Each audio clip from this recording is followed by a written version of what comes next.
Qui remporte ce prix dans cette catégorie sport et culture? Alors, le Grand Prix des maires dans la catégorie sport et culture est attribué à la mairie de Montval-sur-Loire. La danse? Absolument. La danse. La danse.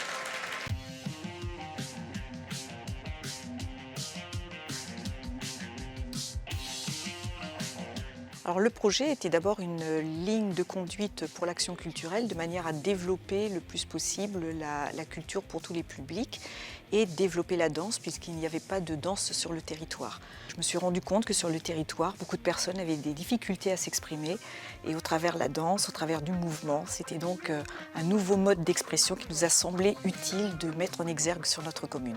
Nous cherchons à toucher toutes les populations, donc à la fois le tout public, partout, et puis les publics empêchés, donc les personnes âgées, les personnes handicapées, les scolaires également. Je travaille dans une école maternelle. J'ai eu la chance de faire venir les artistes, de les faire rencontrer à mes élèves et de créer un projet. Au regard des actions que nous menons déjà depuis 3 ans sur ce projet, environ 1100 personnes ont été concernées par toutes les actions menées, des actions en salle, dans la salle de spectacle, ou des actions événementielles comme la Biennale de danse. Ça a tellement bien fonctionné, on a une population qui a complètement adhéré au projet, qui a partagé un petit peu cette volonté de voir bouger un petit peu tout le monde en ville, dans tous les quartiers, et donc nous avons re-signé une convention pour 3 ans. On est ravis parce que c'est vraiment la récompense d'un travail d'équipe qui a été fait depuis plusieurs années. À partir du moment où il y a une volonté, où il y a une véritable confiance entre l'équipe, les élus et puis la population, eh bien, je pense que c'est ça qu'il faut créer, cette espèce de sentiment de confiance. Et puis on peut toujours avoir de l'ambition, quelle qu'elle soit. Plus on a de l'ambition pour sa population et plus on peut y arriver ensemble. Et je vous demande, mesdames, messieurs, d'accueillir sur cette scène Béatrice Pavie-Morancet, Madame la maire de Montval-sur-Loire. Bonjour. Bonsoir. Alors, d'abord la danse, c'est vous. Vous aviez une passion particulière pour la danse. C'est votre projet à vous. C'est né quelque part ici ou pas? Disons que la danse, oui, m'a toujours passionnée, même si je n'en fais pas du tout. Non, c'était surtout en 2014, la culture. On s'était aperçu que la culture était vraiment le parent pauvre de la commune. Ouais. On a voulu donner une identité culturelle. Vous auriez pu chanter, faire du jazz? Oui, on aurait pu faire ça. Non, on a commencé à permettre à tous les enfants, tous les cycles scolaires de la maternelle jusqu'au lycée, de pouvoir accéder au théâtre, à la salle de spectacle, donc des séances gratuites pour tous les scolaires. Et puis nous avons fait une rencontre fabuleuse avec une chorégraphe, donc on l'a accueillie en résidence sur notre commune. Et puis, donc comme c'est une chorégraphe, naturellement, c'est parti autour de la danse. Et il y a eu des moyens d'expression de la population qui étaient tellement fabuleuses, en fait, des gens qui n'arrivent pas spécialement à s'exprimer par les mots. Ouais. Mais c'est vrai que le mouvement, quand on a des personnes âgées, quand on a des personnes handicapées, puis ça permettait aussi de... Alors là, c'est tout public, parce qu'on voit des jeunes, des très jeunes. Je crois que j'ai vu une personne handicapée. Il y a des jeunes femmes. Il y a du hip-hop. Il y a des danses plus classiques. On danse quoi d'ailleurs? On danse du charleston, du hip-hop, on danse de tout. On a par exemple des personnes du lycée, des jeunes du lycée professionnel qui sont en maintenance équipement de jardin, qui ont fait des chorégraphies avec des tondeuses. Enfin voilà, on a vraiment...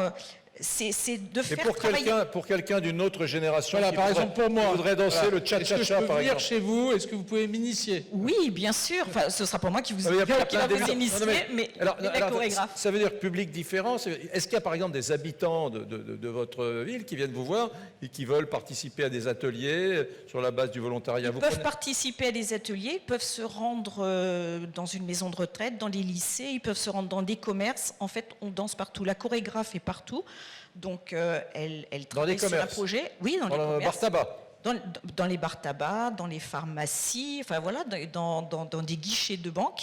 Et c'est aussi faire prendre conscience que le mouvement est aussi un moyen d'expression, mais aussi mélanger les publics. Je pense que essayer de faire porter un autre regard sur des publics différents. Quand on a des personnes handicapées qui dansent sur la place du village ou pendant le marché, ça permet aussi à une population d'avoir un regard différent. Et c'est toujours ce qu'on dit, au Bah, lieu madame- de se regarder le nombril, et ben regarder les autres, regarder l'émotion qu'ils sont capables de faire passer au travers de la danse. Eh ben voilà, c'est symbolisé par ce prix, Madame la maire. Voilà. Tu vois, Laurent, Je sens que ça te tente qu'on aille non, danser un mais petit quand coup on se là-bas. lance dans un truc comme ça, il faut y aller à fond. Je me souviens l'année dernière, région parisienne, je ne sais plus quelle commune, on était parti sur un atelier philosophique. Je m'étais dit, atelier philosophique, ça fait alibi de la politique culturelle à 3 sous, etc. Pas du tout. Ils y étaient allés à fond. Des gamins, ils avaient pris des vrais philosophes qui venaient régulièrement et c'était devenu un facteur de lien social, mais éblouissant. Ça avait marché. Ils avaient été primés d'ailleurs au concours du Grand Prix des maires de France l'année dernière. Donc ce que vous avez fait sur la danse, c'est bien parce que vous y êtes allés à fond. Ça n'a pas été un petit alibi culturel à 3 sous. Ça a vraiment été une politique qui a été initiée, identifiée par tout le monde. Maintenant, vous êtes la maire de la ville où on danse, dans la Sarthe. 6 000 habitants. Oui, et puis j'espère que grâce à ce prix-là, eh bien que cette action pourra continuer bien au-delà, puisque vous savez, quand on a des ambitions pour une commune, voilà, l'ambition c'était d'avoir une identité culturelle qui dépasse les frontières de la commune. On a eu cette ambition, et bien j'espère bien qu'au-delà de mars 2020, ça continuera. Je ne me représenterai pas. Mais voilà, j'ai mon équipe ici, j'ai ma DAC, j'ai mon adjointe à la culture. Grâce à elle, ça a été une histoire absolument fabuleuse. Merci beaucoup. Merci Madame la maire. Merci et bravo. Merci beaucoup. Bravo.